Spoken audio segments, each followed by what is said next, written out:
Hello everyone. I understand I haven't done a least favorite video in a really long time. I don't think I've done it this year actually.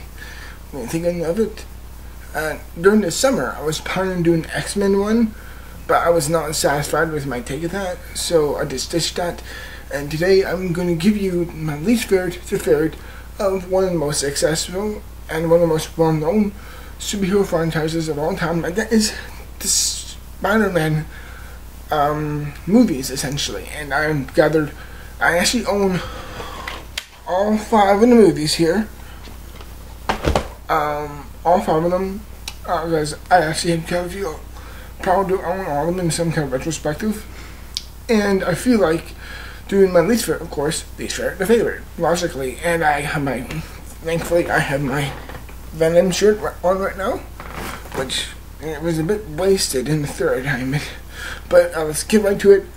I'm going to go from my least favorite, which is one I will start with, to my personal favorite. Now remember this, as always, this is subjective. This is what I personally believe. This is just my list. If you think different of these movies as a whole, that's cool, that's fine. We all have different opinions. So let's start this with, of course, my least favorite, and that is within these movies. These two are definitely the weakest for a lot of reasons, but which one do I like more or less? Well, I'm gonna say I like Amazing Spider-Man 2 a little bit more than Spider-Man 3. So Spider-Man 3 is my least favorite. Now, while these two movies do suffer from the same problems, this movie is better in both acting and effects, so it puts a little bit more ahead. But even though I do like this movie for certain reasons, like the introduction to Sandman, the effects were really great, the story was, so much of this was good, but it just felt so clustered. And by the end, it's the one I will say this left me the most dissatisfied out of all these movies, and for that reason, for me alone, makes that my number 5 spot of my least favorite Spider-Man 3. Even though I do like these movies, and the Sam Raimi Spider-Man movies will always have a special place in my heart, even though they're cheesy and dumb as hell. I'm just saying, in my opinion. My fourth of this is going to be The Amazing Spider-Man 2.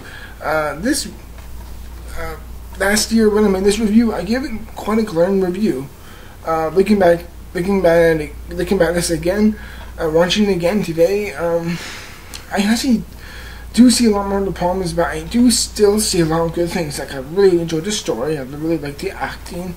The acting is, in my opinion, in these two Marvel's main Spider-Man 1 and 2, directed by Marc Webb, the acting is much better.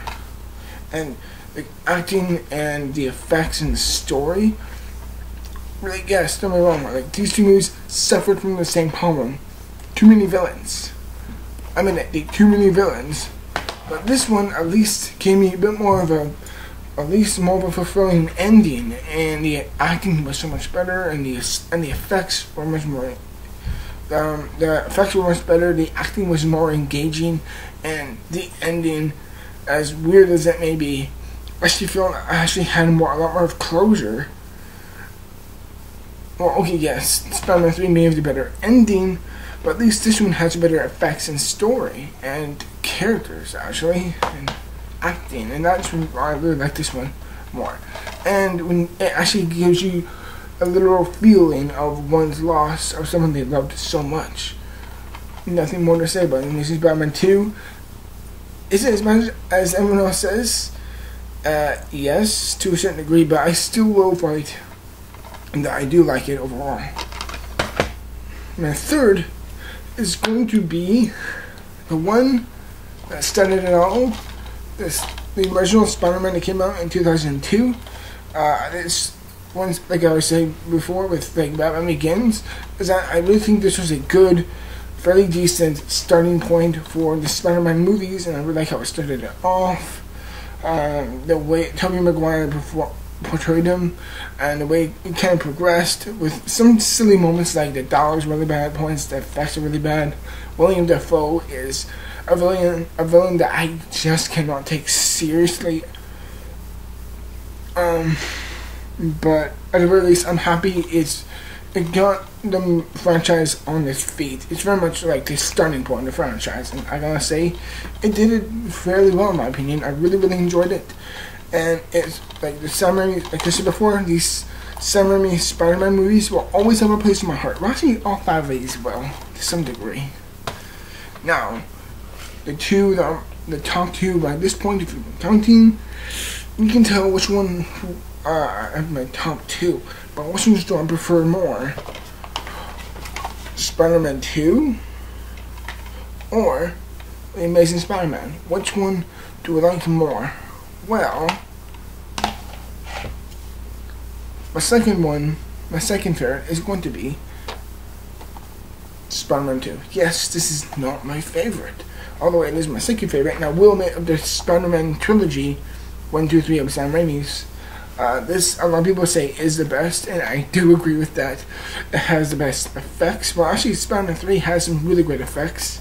That's probably one thing that Spider-Man 3 did better than 2, is that they cleaned up the effects a lot more. But the action was great. The performance of, I forgot his name, but played Doc Ock, was actually really good. I actually felt like like looking back the whole trilogy, this is the only one where I felt like the villain was great. He really did show an opposing threat to Spider-Man. He was, while he didn't have like a vendetta against him like Venom or Sandman, I thought he was just portrayed greatly, and the reasons behind him were actually really relatable, and I thought they were really, really good. And of course, my nostalgic past with this movie puts it in a very, very warm place in my own heart. As cheesy as hell as that may sound, I still really enjoy this movie a lot. Is it perfect as everyone says it is? No, it's not perfect. But it's great for what the Spider-Man movies have done. A lot of people do say this is the best Spider-Man movie. For me, it's the top 2. But the reboot for me in 2012, for me personally, is my personal favorite. And that is The Amazing Spider-Man. This for me, if you had asked me what was the most well-rounded Spider-Man movie, this is, because that's the reason why this is my favorite, because A, it feels like the most well-rounded. The villain is good, like Rhys Ifans, who the only performance I know him from before this movie, who plays the villain in this movie, was, I think it was like the last Harry Potter movie. But he really portrayed the villain well. Yes, I don't like how I am upset that they don't elongate the what's his name? The lizard. I'm upset that they don't elongate the lizard's face. But I do think he plays a role very, very sympathetically, and there's a lot of depth to his character. I'm gonna say, Andrew Garfield is fucking perfect.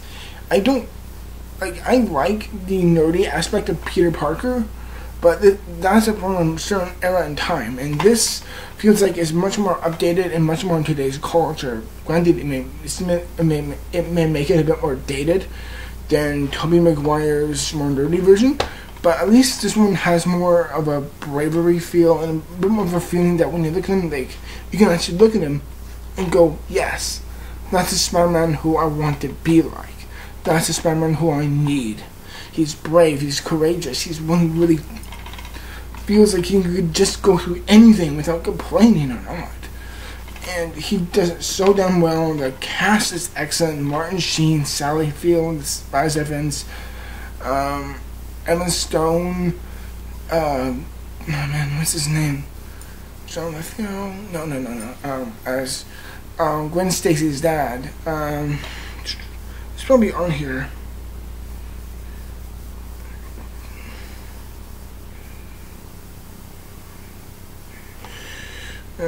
Fuck it. Whatever. But whatever, the visual style and the way he puts it up against Spider-Man, when he's flying through New York, Marc Webb knows how to perfectly put you in in Spider-Man's perspective of how the camera really goes around with him. Like, I really liked how they did that with the Sam Raimi ones, but it kind of kept it at a distance and kind of felt like a video game. But this one really put you into Spider-Man's shoes when he's flying through it. This, for me, not only is the most realistic, not only is the most unique, is the most fleshed out, but for me, it's the most realistic of all. The movie is the most fleshed out, it's the most realistic, and it's the one that I will say is probably in my top 10 favorite superhero movies of all time. And I know a lot of people will be really taken back by that, but yeah, this for me has always been my favorite, and Andrew Garfield is perfect in my opinion, as Spider-Man. And that for me makes my favorite Spider-Man movie of the whole. And everyone, thank you for watching this video as always. All the movies right here, chronologically, I'm not expect the favorite. But in the end, that's just my opinion, and thank you all for watching. Once again, I will see you all you guys in the future for more videos as always. Until then, stay strong. Thank you very much for watching, and I will see you in the future.